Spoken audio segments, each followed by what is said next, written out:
నమస్తే, welcome to Telugu రాజ్యం special story. మన నాయకులు కళ్ళు తెరవకపోతే ఉత్తరాది పెత్తనం మన కొంప ముంచనుందా? దక్షిణాది రాష్ట్రాలు కేంద్ర ప్రభుత్వాల వివక్ష గురై అభివృద్ధికి ఆమడ దూరంలో ఉండిపోనున్నాయా? సొంత దేశంలోనే మనం పరాయి వాళ్లుగా మిగిలిపోనున్నామా? ఈ ప్రశ్నలు ప్రస్తుతం దక్షిణాది సమాజంలో వివిధ వర్గాల వారిని తొలిచివేస్తున్నాయి. భారతావన్ని ఇప్పటివరకు ఉత్తరాది ప్రధానమంత్రులే ఎక్కువ కాలం పరిపాలిస్తూ వచ్చారు. ఈ కారణంగా దక్షిణాది రాష్ట్రాలు అభివృద్ధిలో వెనకబడ్డాయని, ఉత్తరాది పెత్తనాన్ని మనమంతా సంయుక్తంగా ఎదుర్కోవాలని, లేకుంటే మనం మరింత వెనకబడిపోతామని మన నాయకులు తరచూ ఆందోళన వ్యక్తం చేస్తూ ఉంటారు. ఈ ఆందోళన మరింత ఎక్కువయ్యే ప్రమాదం ఒకటి మనకు పొంచి ఉంది. అదే లోక్సభ నియోజకవర్గాల పునర్విభజన. వచ్చే సంవత్సరం జరుగుతుందని భావిస్తోన్న లోక్సభ నియోజకవర్గాల పునర్విభజనలో దక్షిణాదికి తీవ్ర అన్యాయం జరగనుందని మన నాయకులు ఇప్పటి నుంచే ఆందోళన పడుతున్నారు.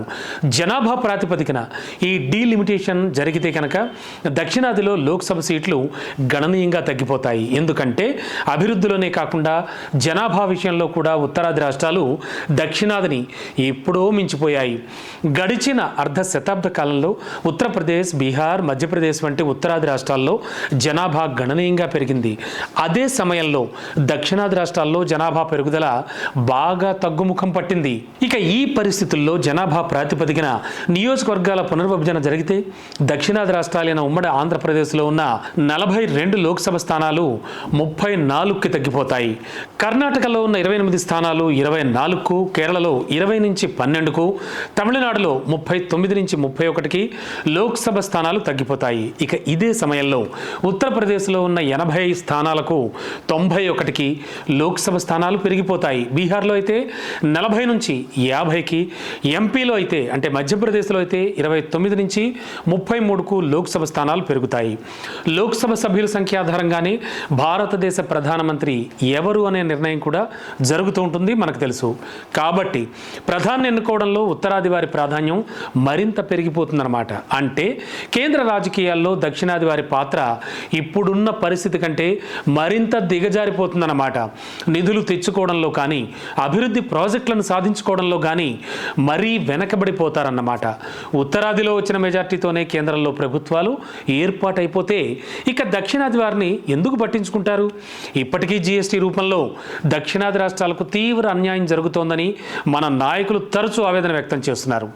దక్షిణాది నుంచి వసూలు చేసే జీఎస్టీ శాతం కన్నా తిరిగిచ్చే నిధుల శాతం మరీ తక్కువగా ఉంటుంది. అదే ఉత్తరాది రాష్ట్రాలకైతే వారి నుంచి వసూలు చేసే జీఎస్టీ శాతం కన్నా వారికి తిరిగిచ్చే నిధుల శాతం ఎక్కువగా ఉంటుంది. ఈ కారణంగానే ఉత్తరాది చకచక అభివృద్ధి చెందుతుండగా దక్షిణాది రాష్ట్రాల ప్రగతి ఎక్కడ వేసిన గొంగడి అక్కడే అన్నట్టుగా ఉంటుంది.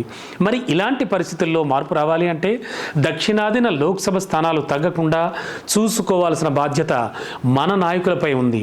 అయితే డీలిమిటేషన్ వల్ల దక్షిణాదిలో ఒక్క లోక్సభ స్థానం కూడా తగ్గదని, ఈ విషయంలో ఎవరు కూడా ఆందోళన పడాల్సిన అవసరం లేదని కేంద్ర హోంమంత్రి అమిత్ షా ఇటీవల ప్రకటించారు. దీన్ని కర్ణాటక ముఖ్యమంత్రి సిద్ధరామయ్య తీవ్రంగా ఖండించారు. అమిత్ షా లోక్సభ స్థానాలు తగ్గవని చెబుతున్నారు తప్ప దానికున్న ప్రాతిపదికను ఏమీ వివరించలేదని సిద్ధరామయ్య అంటున్నారు. దక్షిణాది రాష్ట్రాల నుంచి ఆందోళనలు రాకుండా చూడాలన్న ఉద్దేశంతో అమిత్ షా ప్రకటించారు.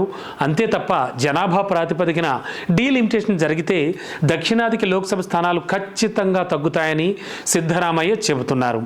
అందుకని 2011 లేదా 2021 జనాభా లెక్కల ప్రాతిపదికన కాకుండా 1971 సెన్సెస్ ప్రకారం డీలిమిటేషన్ ప్రక్రియను పూర్తి చేయాలని ఆయన సూచిస్తున్నారు.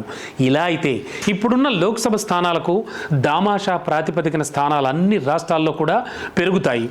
అప్పుడు ఉత్తర దక్షిణాది అనే భేదాలు లేకుండా అందరికీ సమన్యాయం జరుగుతుంది. ఇందుకోసం దక్షిణాది రాష్ట్రాల నాయకులందరూ కూడా పార్టీలకు అతీతంగా కలిసి రావాలంటూ అందరూ కోరుకుంటున్నారు. అయితే దేశంలో జనాభా విస్ఫోటనాన్ని అరికట్టడానికి అప్పటి కేంద్ర ప్రభుత్వం 1970లో 2 లేదా 3 పిల్లలు మాత్రమే కనండి అనేటువంటి నినాదాన్ని తీసుకొచ్చింది. దేశాభివృద్ధి భవిష్యత్ రీత్యా జనాభాను అరికట్టాలని ప్రజల్లో విస్తృతంగా ప్రచారం చేసింది. కేంద్ర ప్రభుత్వం ఇచ్చిన ఈ విధానానికి కట్టుబడి దక్షిణాది రాష్ట్రాలు జనాభా నియంత్రణ పద్ధతులను పాటించి తమ దేశభక్తిని చాటుకున్నాయని చెప్పొచ్చు. సరిగ్గా సరిగ్గా అదే సమయంలో ఉత్తరాది వాళ్ళు ఈ విషయాన్ని లైట్గా తీసుకోవడంతో అక్కడ జనాభా దక్షిణాదిని మించిపోయింది. అయితే చిత్రంగా దేశం కోసం జనాభా నియంత్రణ పాటించిన దక్షిణాదికి ఎటువంటి ప్రోత్సాహకాలు దక్కకపోగా నిధుల పంపిణీలో తీవ్ర అన్యాయం జరుగుతోంది. ఎందుకంటే కేంద్రం రాష్ట్రాలకు విడుదల చేసే నిధులు గ్రాంట్లకు సంబంధించి జనాభానే ఇప్పటికీ ప్రాతిపదికగా తీసుకోవడం వల్ల దక్షిణాది తీవ్రంగా నష్టపోతోంది. దీనికి విరుగుడా అన్నట్టుగా ఇటీవల కాలంలో ఆంధ్రప్రదేశ్ ముఖ్యమంత్రి చంద్రబాబు నాయుడు ప్రజలారా జనాభాను పెంచండి, అభివృద్ధి ఫలాలు పొందండి, ఎంతమంది పిల్లల కంటే దేశం అంత అభివృద్ధి చెందుతుంది అంటూ పలుమార్లు జనానికి పిలుపిచ్చారు కూడా. అయితే అభివృద్ధి మాట ఎలా ఉన్నా మళ్ళీ తిరోగమనం దిశగా పయనిస్తున్నట్లుగా అవుతుందని చంద్రబాబు సూచన సరికాదనే వాళ్ళు కూడా ఉన్నారు. అందుకే కేంద్ర నిధుల కోసం లోక్సభలో ఆధిపత్యం కోసం జనాభాను ఎలా పెంచాలి అని ఆలోచించే కన్నా సిద్ధరామయ్య సూచించినట్లు ఇప్పుడున్న లోక్సభ స్థానాల ఆధారంగా డీలిమిటేషన్లో దక్షిణాదికి స్థానాలు పెంచాలని అడగడమే సరైంది. ఇందుకోసం దక్షిణాది రాష్ట్రాల నాయకులు నడుం బిగించాలి. డీలిమిటేషన్ ప్రక్రియను శాస్త్రీయంగా ముగించడానికి, దేశంలో ఏ రాష్ట్రానికి అన్యాయం జరగకుండా చూడడానికి అవసరమైతే ఒక నిపుణుల కమిటీని నియమించాలని డిమాండ్ చేయాల్సిన అవసరం ఉంది. ఇక ఎప్పటి నుంచో ప్రయత్నిస్తోన్న దక్షిణాదిని రాజకీయంగా బాగా వేయలేకపోతున్న భారతీయ జనతా పార్టీ డీలిమిటేషన్ ప్రక్రియను నిష్పక్షపాతంగా పూర్తి చేయదని సీతారామయ్య వంటి వారు గట్టిగా నమ్ముతున్నారు. దాన్ని ఎదుర్కోవాలంటే పార్టీలకు అతీతంగా నాయకులంతా కూడా ఏకం కావాలి. సిద్ధరామయ్య ప్రయత్నాలకు మిగతా దక్షిణాది రాష్ట్రాల ముఖ్యమంత్రులు, నాయకులు అండగా నిలవాలి. అప్పుడే మన లోక్సభ స్థానాల సంఖ్య తగ్గకుండా చూసుకోగలుగుతాం. కాబట్టి నాయకులారా మీరంతా ఏకం కండి, దక్షిణాదికి పొంచి ఉన్న పెను ముప్పును తప్పించండి అని జనం ముక్త కంఠంతో కోరుతున్నారు.